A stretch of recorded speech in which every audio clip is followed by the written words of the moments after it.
안녕하십니까. 에피투자연구소에서 전문가로 활동하고 있는 이진욱이라고 합니다. 반갑습니다. 이분 같은 경우에는 제가 말해주지 못하는 관점들을 좀 말씀을 해주실 수 있는 분이라서 한번 여러분들께도 그런 관점들에 대해 인사를 소개를 시켜드려보면 어떨까라고 생각을 하고 급하게 좀 들어왔습니다. 아니야, 목소리만 들어본 게 아니라 얼굴도 매일 공개하시잖아요. 그쵸. 이제 녹화 방송은 제가 자주 하는데 이렇게 라이브 하는 건 사실 오늘 처음이거든요. 그래가지고 지금 심장이 많이 뛰고 있는데 좀 잘 부탁드리겠습니다. 저 같은 경우는 이제 사실 단기 매매를 할 때는 돌파 위주로 하다 보니까 못 따라 하시는 분들이 사실 상당히 많아요. 근데 이제 이분은 좀 다르거든요. 그 매매하시는 성향이. 그래서 오늘 부탁을 드리고 싶은 게 직장인들이 매매하기 좋은 방법들, 좀 차분하게 매매할 수 있는 것들이 뭐가 있을까? 이런 거를 좀 말씀을 좀 한번 해봐 주시죠. 일단은 직장인분들이 사실 단타를 하기가 저는 쉽진 않다라고 생각하거든요. 저도 직장 생활을 하지만 업무를 보면서 단타를 하는 게 본인이 볼 여유가 있으면 하면 되지만 볼 여유가 없으면 좀 다른 방법을 좀 구사를 할 필요가 있다고 생각이 드는데, 저는 그 중에서 제가 가장 처음에 났던 수익이기도 하고 지금도 꾸준히 나고 있는 게 바로 일정 매매라고 생각을 해요. 일정 매매? 네. 직장인들이 일정 매매를 하는 게 좋다. 네. 그래서 이 확률상 일정이 있는 애들은 결국에는 기대감 때문에 올라가는 경우가 굉장히 많기 때문에 일정 매매를 해야 된다고 생각을 하는데, 실제로 제 지인 중에 일정 매매만 하시는 분들도 계세요. 아, 그래요? 네, 그래가지고 그걸로 좀 쏠쏠하게 많이 버시는 분들도 계셔서, 우리가 직장인 분들이라고 하면 다른 거는 모르겠지만 일정 매매는 꼭 우리가 좀 가져갔으면 좋겠다, 이렇게 좀 말씀드리고 싶고, 그럼 이제 우리가 들 수 있는 생각이, 그럼 일정을 도대체 어떻게 찾을 수 있을까, 이런 부분들을 많이 고민하시는데, 결국에는 이슈를 꼭 체크를 해야 된다고 생각을 해요. 그래서 내가 너무 바쁘다 하면 큼직막한 이슈들만이라도 꼭 챙겨가야 된다. 기사만 보시는 게 아니라 그 기사 안에서 세부 내용까지도 꼭 보셔야 되거든요. 그래서 그 세부 내용 안에 일정이 담겨 있어요. 구체적으로 몇 월 며칠에 한다라고도 할 수 있고, 뭐 예를 들면 최근에 엔비디아가 GTC를 3월 17일 날 열린다, 그 안에 뭐 양자가 발표될 것이다, 또 이런 얘기도 했었잖아요. 그러다 보니까 오늘 또 양자 관련주들이 튀고 있는데, 이게 일정이 가까워지면 가까워질수록 변동성을 결국에는 나타낼 수 있기 때문에 일정 매매는 꼭 저는 필요하다라고 보고 있습니다.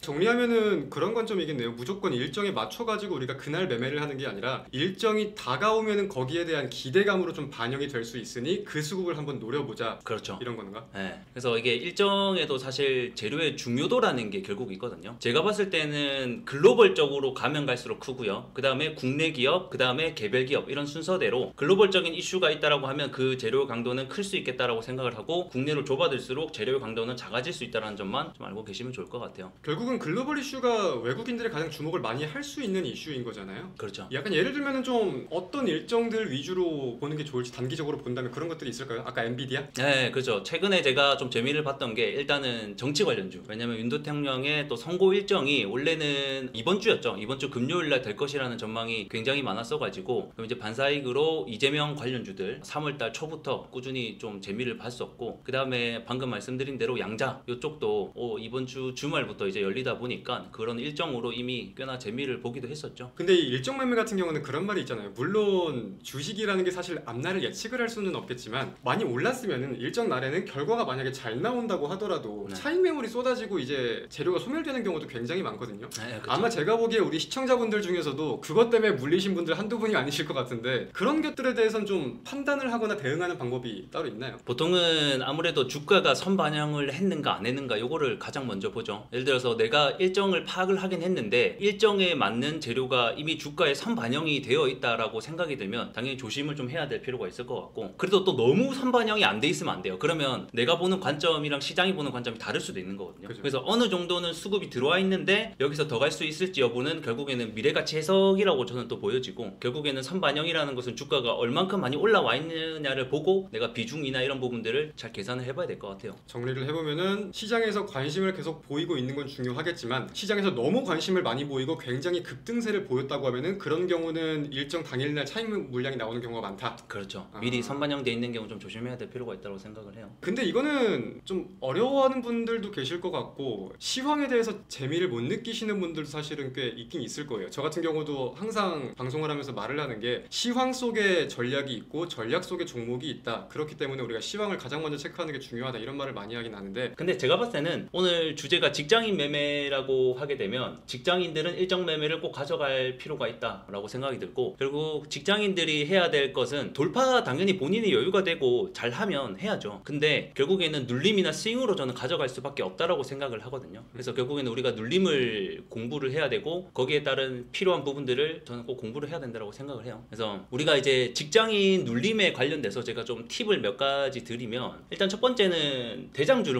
가장 먼저 건드려야죠.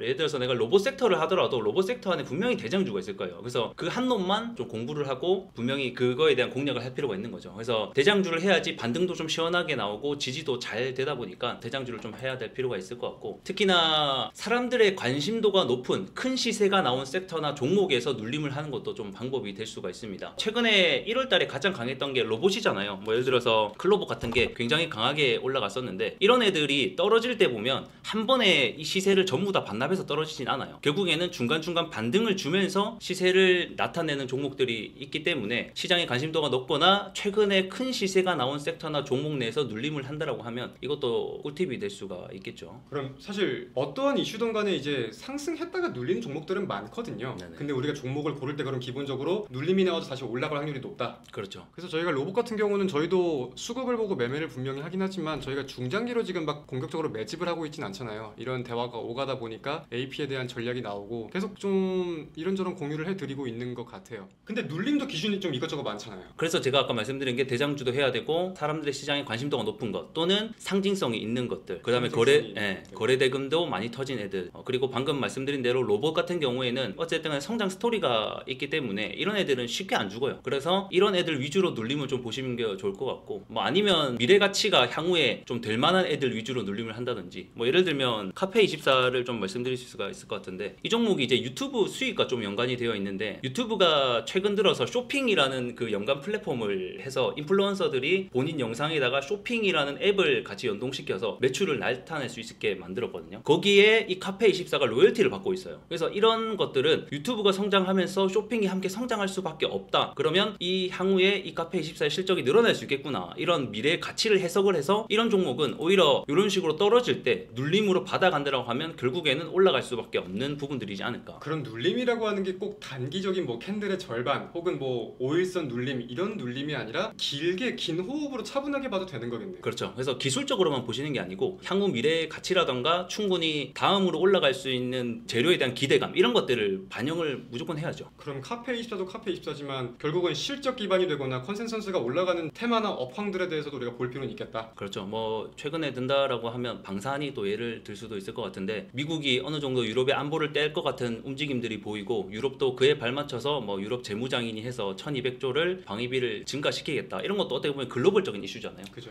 이런 글로벌적인 이슈는 그냥 그치지 않아요. 그럼 이런 애들은 결국에는 지금은 단기적으로 주가가 많이 뛰었지만 중간에 눌림이 발생했을 때는 충분히 우리가 승산을 볼 수 있는 섹터 중에 대표적인 또 최근 예시가 될 것 같습니다. 또 다른 테마라고 하면은 어떤 테마도 좀 꼽아볼 수 있을 것 같으세요? 예를 들자면? 저는 일단은 가장 최선호 섹터라고 하면 최근에는 방산이 될 것 같고, 로봇도 좋게 보고 있긴 하지만 방산이랑 다른 점은 로봇은 성장 스토리는 있지만 아직까지 이익이 나는 기업이 제대로 없어요. 그러다 보니까 방산은 성장 스토리도 있고 이익도 받쳐주기 때문에 이런 애들은 그러니까 좀 떨어졌다 싶으면 사람들이 매수세가 들어오거든요. 그래서 그런 부분들이 좀 굉장히 다를 수가 있다는 거죠. 결국 실체에 대한 유무를 판단하는 것도 굉장히 중요한 거겠네요. 그렇죠. 이게 지금 여러분들이 굉장히 이해를 잘 하셨을지 모르겠는데 저는 지금 이 말 되게 중요하다 하고 느낀 게 뭐냐면은 눌림이라고 해서 단순하게 우리가 피보나치나 뭐 캔들 이런 기술적인 내용만 본다는 게 아니라 결국은 이 기업과 테마에 대한 내용을 분명하게 내가 알고 있어야 이게 시세가 죽는 건지 혹은 눌림이 될지 여부를 판단을 할 수가 있다는 거잖아요. 그런 부분들을 집중을 해야 우리가 확실한 본인의 매매 관점을 좀 가져가는 게 중요하지 않겠나라고 생각을 하고 있습니다. 그리고 사실 제가 진웅님을 오늘 좀 데려온 이유 중에 하나가 뭐가 있냐면은, 저는 이제 아침 단타를 통해서도 인사를 드리고 VIP 방송에서도 단타를 진행을 많이 하는데 이분은 아침 단타를 안 하세요. 근데 장중 단타를 잘해요. 저는 이제 사실 제가 이제 주식을 10년 넘게 해오고 있는데, 초반에는 이제 흔히 얘기하는 돌파, 당일 단타 뭐 정말 다 해봤거든요. 당일 돌파도 해보고 수급 단타도 해보고 그 다음에 종배 눌림 전부 다 해봤는데, 그 아침 단타가 생각보다 어렵다라는 걸 저는 좀 깨달았어요. 네, 왜냐면 오전 9시부터 10시까지가 수급이 굉장히 활발하니까 그때 굉장히 사람들이 많이 매매를 하는데, 물론 본인이 능력이 되고 오전 단타를 잘하면 계속 하면 돼요. 하지만 초보자분들은 이 시간대를 오히려 주의를 해야 될 필요가 있다고 생각을 하는데, 그 이유가 뭐냐면 첫 번째는 뻥카가 너무 많아요. 그러니까 마치 올라갈 것처럼 만들어 놨다가 내리는 게 너무 많다라는 거죠. 그게 확률상. 그러다 보니까 이게 초보자 입장에서는 이거를 구별해 내기가 굉장히 쉽지 않습니다. 그래서 한 번쯤 누구나 해보셨으면 알겠지만 돌파할 것 같이 생겼는데 빠지는 경우들 많이 해보셨을 거예요. 그래서 저는 이제 확률이 이길 확률이 70%고 질 확률이 30%라고 하면 저는 실패할 경우에 3이 있다고 하면 저는 그 방법은 버리거든요. 그래서 그런 확률이 조금이라도 낮아지는 부분들이 생긴다고 하면 저는 버리는 스타일이기 때문에 오히려 확률이 높은 것들을 위주로 제가 많이 보는데, 그럼 이제 우리가 생각을 해볼 수 있는 게 도대체 오전은 왜 올라갈 것처럼 하다가 떨어질까를 생각해 보게 되면, 오전에 수급이 많이 붙는다라는 것은 그만큼 개인도 많이 붙는다라는 것을 세력도 알고 있긴 하거든요. 그럼 이제 세력 입장에서 봤을 때 많은 물량을 정리해야 되는데 오전에 정리하는 게 가장 수월해요. 개인이 많이 사주기 때문에. 그렇기 때문에 결국 떨어지는 현상이 저는 나타난다라고 생각을 하는 거고, 그러면 언제 저는 하냐? 뭐 오전에도 저도 합니다. 하지만 어려우신 분들은 오전 단타를 피하는 것도 방법이 될 수 있다는 것을 얘기 드리는 거고, 특히나 오전 같은 경우에는 패턴이 아직 완성이 되지 않다라고 저는 보거든요. 그래서 오전에는 어떻게 흘러갈지 아무도 모르기 때문에, 하지만 시간이 좀 지나다 보면, 장이 좀 흘러가다 보면 패턴이 만들어져요. 지지가 될 수도 있고 저항이라고 될 수도 있고, 다양한 패턴이 완성되고 나서 내가 들어가도 충분히 수익을 볼 확률이 저는 높다라고 생각을 하기 때문에 장중 단타를 좀 하든지 스윙을 하든지 이런 식으로 가져가는 편입니다. 저희 VIP원분들 중에서도 장중에 단타 나가는 종목들 몇 개 있었잖아요. 옛날에 뭐 전진건설 로봇도 있었고 몇 가지 있었는데, 로봇주도 있었고, 그런 것들 장중 단타는 보통 말씀을 많이 해주시기도 많이 해주세요. 추천도 나가고. 제가 방송에서도 많이 말씀을 드리지만 이게 제가 혼자 하고 대표님과 둘이 하고 하는 구조가 아니라 나름대로 저게 좀 종목이 나가는 시스템이 어느 정도 갖춰져 있기 때문에 계속해서 좀 오늘 소개를 시켜드린 만큼 이것저것 활동을 많이 하기도 할 거예요. 저는 지금 이 시간이 좀 의미가 있다고 느끼는 게, 저랑은 되게 어찌 보면 성향이 달라요. 저 같은 경우는 사실 추세선을 긋고 이제 뭐 지지와 저항이 명확해지고 이런 것들이 보인다고 하면은, 개인들이 추세와 박스에 대해서 알 때에는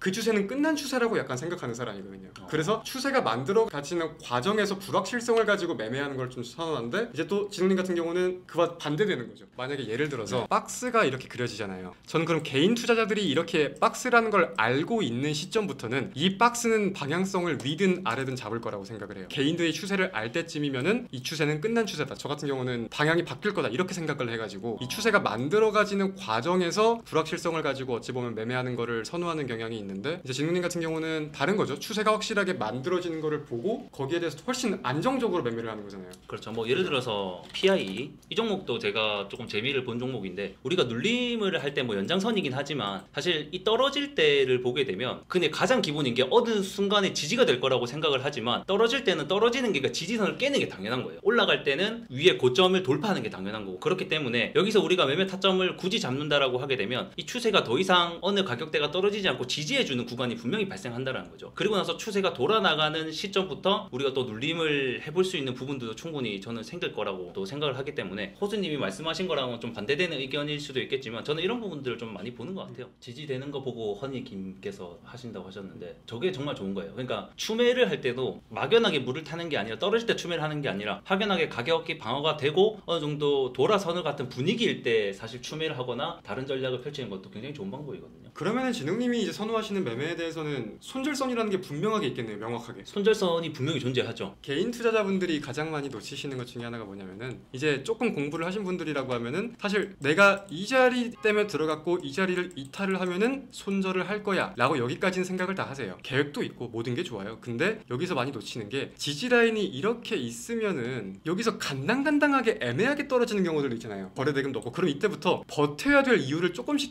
찾기 시작해. 사실 그러다가 물리는 경우도 굉장히 많잖아요. 그렇죠. 그래서 개인 투자분들께는 이런 거를 말씀을 드리고 싶더라고요. 결국은 내가 설정해 놓은 원칙과 전략대로 매매를 하지 않으면은, 그렇게 해서 운 좋게 버티다가 수익을 본 경험이 있더라도 결과는 좋지 못한 경우가 100에 99일 거다. 지금 허니김님도 말씀하시잖아. 저도 당근 손절선 있음 손이 안 나가서 그렇죠. 그런 건 거예요. 그 손절선이 못 나가는 것은 비중 조절을 저는 잘 못해서 그렇다고 생각하거든요. 비중 조절이요? 네. 그러니까 결국에는 중수에서 고수로 넘어가는 길이 비중이랑 신법이랑 그 다음에 그런 어떤 심리적인 부분도 저는 많이 작용을 한다라고 생각을 해요. 근데 비중을 내가 의도치 않게 많이 태웠을 경우는 손절이 안 나가죠. 근데 내가 원래 계획해 놓은 대로 비중을 태웠음에도 불구하고 손절선이 저는 명확하게 빠졌을 때는 저는 손절을 하거든요. 의도치 못하게 비중을 많이 태웠다는 거는, 야 이거는 진짜 내일 올라갈 것 같아 해가지고 많이 태웠다 뭐 이런 거겠네요. 그렇죠. 내가 생각한 데가 어떤 시나리오가 있었는데 그게 반대로 갔을 경우에는 비중이 많이 태워져 있다 보니 보니까 그런 경우는 비중을 줄이는 작업을 한다던가 아니면 비중을 줄일 때 저는 약간 그런 것도 해요. 당일 단타를 해서 수익을 보잖아요. 그러면 물려있는 종목에 대한 부분을 1%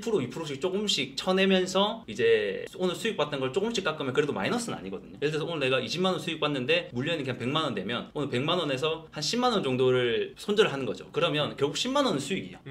약간 이게 심리적으로 저는 도움이 되더라고요. 그럴 수도 있겠네요. 그런 거 같아요. 비중도 굉장히 중요한 부분 중에 하나일 거고 결국은 내가 비중을 얼마를 넣을 거냐 이것도 내가 마인드 컨트롤 하는 거에 포함이 돼 있는 내용이잖아요. 결국은 제가 아까도 말씀을 드렸지만 우리가 위로 얼마에 팔지는 정해놓고 들어가는 경우가 굉장히 많은데 아래에 대한 시나리오는 세워놓지 않는 경우가 굉장히 많아서 그런 케이스에 대해서 생각을 많이 해보시면 좋을 것 같습니다. 시장은 좀 개인적으로 어떻게 보세요? 저는 개인적으로 3월부터 시장이 좀 괜찮을 것 같다. 이제는 우리가 공격적으로 매매할 수 있는 타점들이 보이고 있다. 이렇게 생각을 하는데 시장은 좀 어떻게 생각하세요? 저도 한 차례 관세에 대한 그 하락분이 일부는 저는 한 50% 이상은 반영됐다라고 이미 봐요. 그러면 여기서 우리가 더 최악의 시나리오가 뭐가 있을까라고 생각해 본다면 사실은 과연 그게 얼마나 될까? 관세를 맞는 입장에서 계속 보복에 대한 관세로 하면서 관세 전쟁이 펼쳐지는 것밖에 없을 것 같은데 그런 부분들이 추가로 나올 수 있긴 있지만 오히려 협상에 대한 부분들이 가능성이 좀 더 높다라고 일단 첫 번째 보고 있고 당장 이벤트라고 하면 아무래도 우리나라 대통령에 대한 탄핵 일정이겠죠. 계속 아직까지 자리 잡았기 때문에 그게 어느 정도 정돈이 된다라고 하면 충분히 다시 한 번 더 시장은 좀 올라갈 수 있는 분위기가 만들어질 것 같고 장기적으로 봤을 때는 저는 아직까지 우리 코스피 코스닥 밸류가 굉장히 좀 낮은 위치에 여전히 있기 때문에 중장기적으로는 이번 해는 좀 좋지 않을까 이렇게 좀 생각이 듭니다. 예를 들어서 아직까지는 우리나라 성장 전망치가 솔직히 좀 아직까지 좋지 못해요. 그렇다고 하더라도 이미 그거를 저는 반영시켰다고 보거든요. 어느 정도. 그래서 충분히 성장에 대한 동력은 여부는 남아있다 이렇게 보고 있습니다. 제가 다음 시간에 오게 되면 향후에 중요한 일정에 대한 부분들도 항상 제가 우리 전문가분들이랑 얘기를 하지만 그것도 한번 짜서 여러분들께 좀 힌트 드릴 수 있으면 더 좋을 것 같습니다. 예. 그리고 이제 뭐 뉴스 보기 힘드신 분들은 항상 5시에서 6시 사이에 올라가는 AP의 마감 시황을 보셔도 아마 잘 하고 계시잖아요. 이시종이랑. 거기서도 제가 힌트를 꽤나 드리는 부분이 많습니다.